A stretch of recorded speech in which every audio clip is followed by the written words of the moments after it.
네, 여러분 안녕하십니까. 12월 13일 주말 아침 매일 성경 묵상 함께 나누겠습니다. 오늘은 시편 142편으로 넘어가서 1절에서 끝절 7절까지 말씀인데요. 제가 앞부분을 읽겠습니다.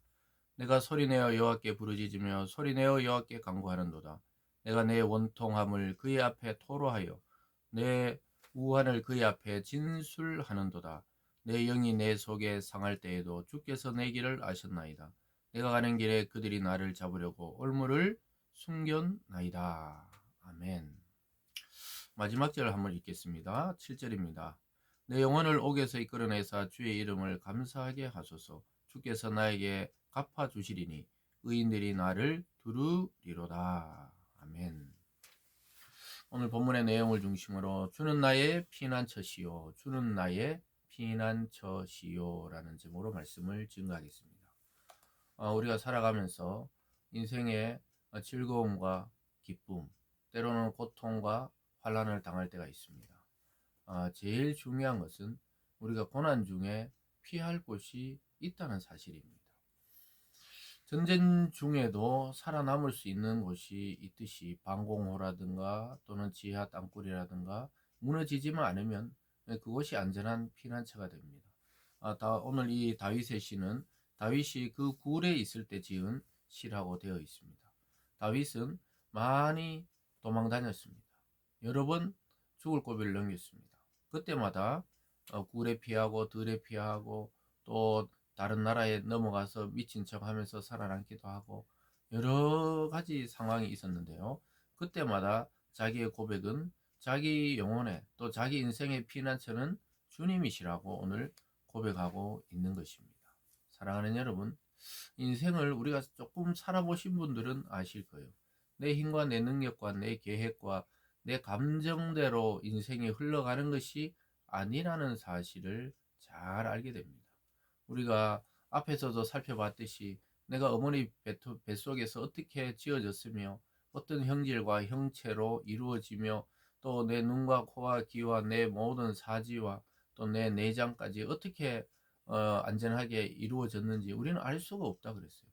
다윗이 고백하는데 참 그게 신묘막측하다, 기묘하다 이렇게 한 것처럼 우리의 인생 자체가 그렇습니다. 여러분 오늘 또 우리가 눈을 뜨고 또 하루를 살아가며 또 저와 여러분이 이렇게 말하고 듣고 본다는 자체가 기적 중에 기적이라는 사실을 알게 됩니다.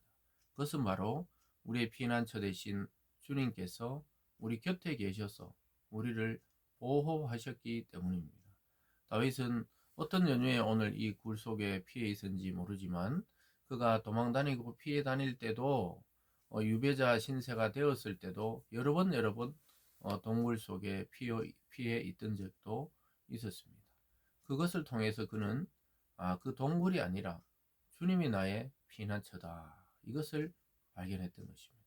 저와 여러분의 인생에 진실하고 또 신실하고 변하지 않는 피난처가 주님이심을 깨닫는 이 아침이 되기를 바랍니다.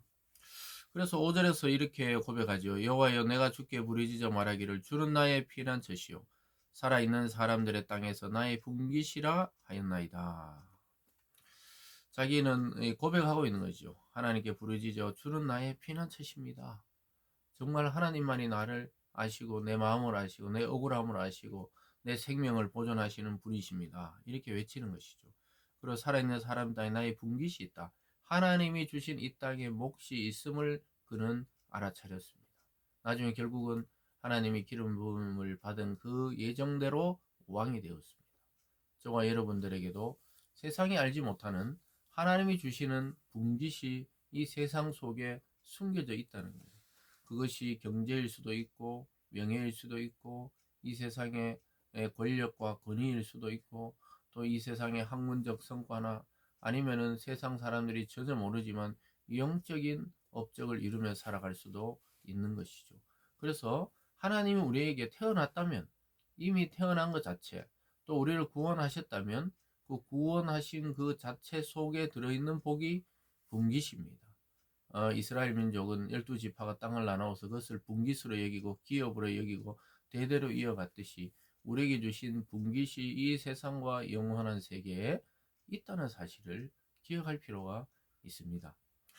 처음부터 1절부터 다시 한번 돌아가 보면 이렇게 말합니다. 고난 중에 그는 부르짖고 있죠. 1절입니다. 내가 소리내어 여호와께 부르짖으며 소리내어 여호와께 간구하는도다.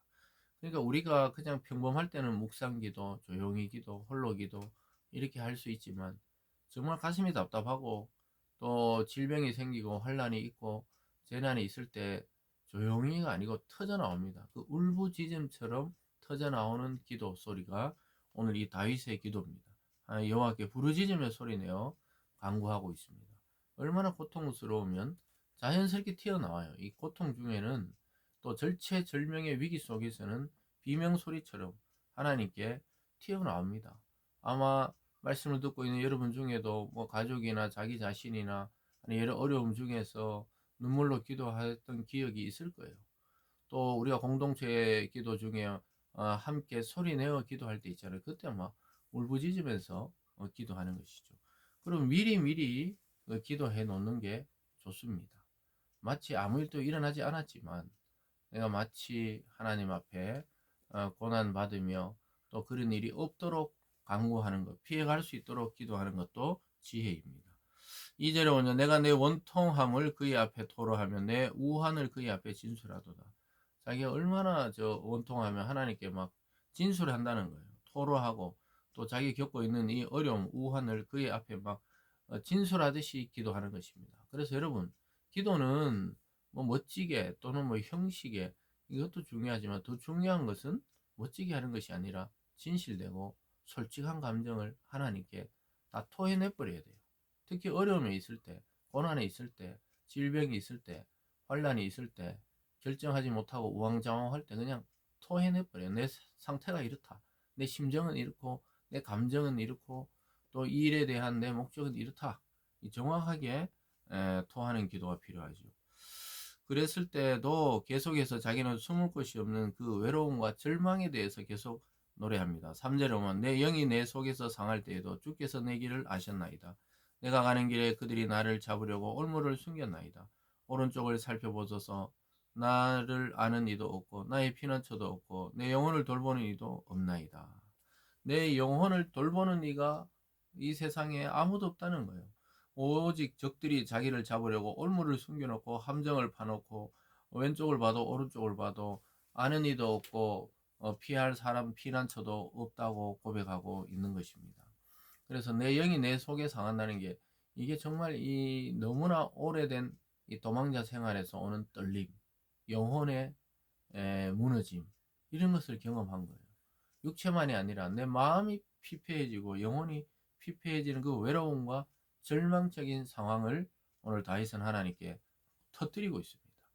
여러분 이런 느낌이나 감정이나 상황 속에 있을 때 하나님 앞에 홀로 터뜨리십시오. 하나님 듣고 계세요. 그리고 건져내십니다. 그래서 이 반전이 일어나잖아요. 5절에 여호와여 내가 주께 부르짖어 말해 나의 피난처시오 살아있는 사람들의 땅에서 나의 봉기신이이다.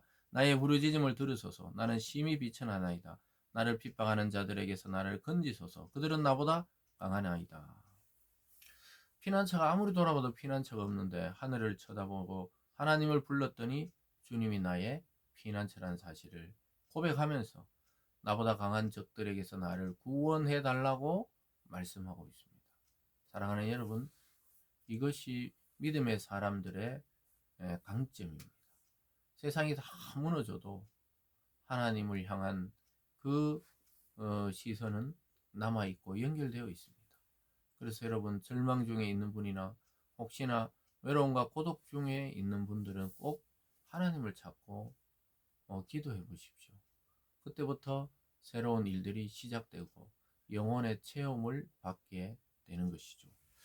마지막 고백이 7절입니다. 내 영혼을 옥에서 이끌어내사 주의 이름을 감사하게 하소서. 주께서 나에게 갚아주시리니 의인들이 나를 두리리이다. 구원에 대한 소망을 가지고 있죠. 내 영혼이 지금 무너져 내릴 것 같았지만 나를 옥에서 그러니까 이 지옥 같은 삶에서 나를 건져내사 하나님께 감사하게 해달라고 시인은 노래하고 있습니다. 그리고 주께서 나에게 갚아주시리니 의인들이 나를 두리리다. 결국은 자기를 돕는 자들, 하나님을 사랑하는 자들이 자기 주변에 모일 것이라고 기도하고 있습니다. 현재 상황은 홀로 도망자 신세 어느 굴에서 외로움과 절망과 고독과 억울함과 원통과 아픔 속에 있었지만 이 다윗은 무너지지 않았던 것은 자기 영혼의 피난처이신 하나님을 발견했기 때문입니다. 사랑하는 여러분, 크리스천들에게 참 고난도 있고 또 때로는 우리가 홀로 남겨질 때도 있고 고립감을 느낄 때도 있지만 절대로 절망에 빠지지 마십시오. 하나님을 바라볼 때 소망이 다시 생기기 때문입니다. 하나님은 우리에게 믿음과 사랑과 또 소망과 또 이런 것들을 우리에게 주셨죠. 그래서 정말 희망이 없다고 생각할 때 이 절망이 오거든요. 이 절망을 극복하는 것은 하나님 안에서 소망을 발견하는 길입니다. 그리고 하나님께 길이 있습니다. 반드시 저와 여러분의 영혼과 우리의 삶을 건져내시는 분이 하나님이라는 사실을 기억하시면서 주께서 우리의 길을 아시고 또 외로움과 절망 중에도 우리의 피난처가 되신 주님을 꼭 의지하셔서 우리가 어떤 어려움 속에서도 다시 일어나 승리로 나아가는 저와 여러분의 신앙과 삶이 되기를 바랍니다. 기도하겠습니다. 사랑의 하나님 아버지, 주님은 우리의 인생을 우리보다 잘 아십니다. 모태에서 택정하셔서 지으셔서 지금까지 살아온 것이 기적입니다. 하나님, 그러나 우리 현실은 때로는 너무나 절망적이고 외롭고 고독하고 또 질병에 빠져 있을 때도 있고 또 주위의 모함에 억울하게 당하는 그 원통함을 당할 때도 있다고 다윗은 오늘 고백합니다. 다윗이 이 절망적인 상황 속에서도 피난처이신 주님을 의지했기 때문에 그는 결국 하나님의 약속대로 왕위에 오르며 이 땅의 분깃을 받고 누리게 되었습니다. 하나님, 우리에게 약속하신 하나님의 분깃을 발견하고 그 소망을 가지고 오늘 또 믿음으로 소망으로 살아가는 우리들 되게 하여 주시옵소서. 감사드리며 예수님 이름으로 기도드리옵나이다. 아멘.